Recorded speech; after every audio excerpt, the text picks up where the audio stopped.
Chicken হচ্ছে এমন একটা খাবার যে চিকেনের নাম শুনলেই জিভে জল চলে আসে অনেকেরই। আর আজকে আমি একটা নতুন রকমের চিকেন রেসিপি তোমাদের সাথে শেয়ার করব। চলো, সবার প্রথমে একটা মিক্সারের বাটি নিয়ে নিয়েছি। এবার দিলাম জিরে, আদা, রসুন, কুচানো পেঁয়াজ আর শুকনো লঙ্কা।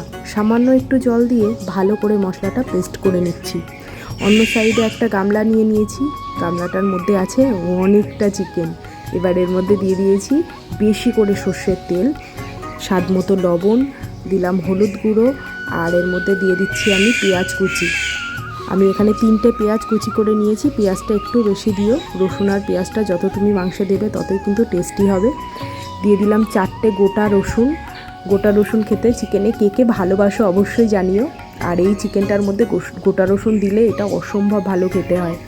দিয়ে দিলাম একটু পাতিলেবুর রস, দিয়ে ভালো করে ম্যারিনেট করে আধ ঘন্টার জন্য ফ্রিজে ঢুকিয়ে রাখলাম। এবার চিকেনটা ম্যারিনেট হতে থাক, ততক্ষণ চলো আলুগুলো একটু ভেজে নিই। আজকের এই পুরো রেসিপিটা আমি কিন্তু গ্যাসেই করব, সেই জন্য গ্যাসটা ধরিয়ে একটা কড়াই বসিয়ে নিলাম। আর কড়াইতে দিয়ে দিলাম সর্ষের তেল। তেলটা ভালো করে গরম করে নিয়ে দিয়ে দিচ্ছি আলুগুলো আমি ভাজবো।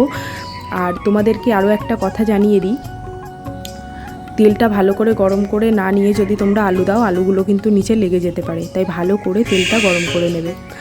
তারপর দেখো আলুগুলো ভেজে আমি তুলে রেখেছি। সেই একই তেলে এবার আমি দিয়ে দিলাম মশলাটা, যে পেস্ট করা মশলাটা ছিল। বাটিটা ধুয়ে একটু জল দিয়ে দিলাম। এবার মশলাটা ভালো করে আমি কষাবো, যাতে মশলার থেকে কাঁচা গন্ধটা বেরিয়ে যায়।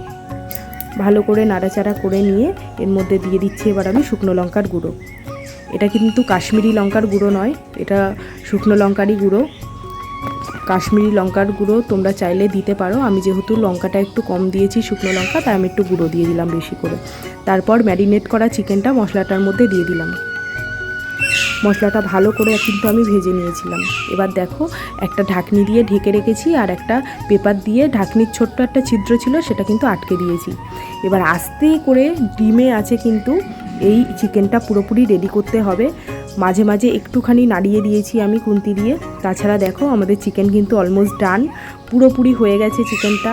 আমি একটু কষা কষাই করেছিলাম, তোমরা চাইলে জল দিতে পারো, কিন্তু জল না দিয়ে এরকম কষা কষা করে দেখো, অসম্ভব ভালো হবে খেতে। আমি গরম গরম ধোয়া ওঠা ভাত নিয়ে নিয়েছি, সাথে নিচ্ছি এখন একটু চিকেন, একটু বেশি করে ঝোল। চলো এবার ঝটপট করে খেয়ে বলি তোমাদেরকে কেমন হয়েছে খেতে।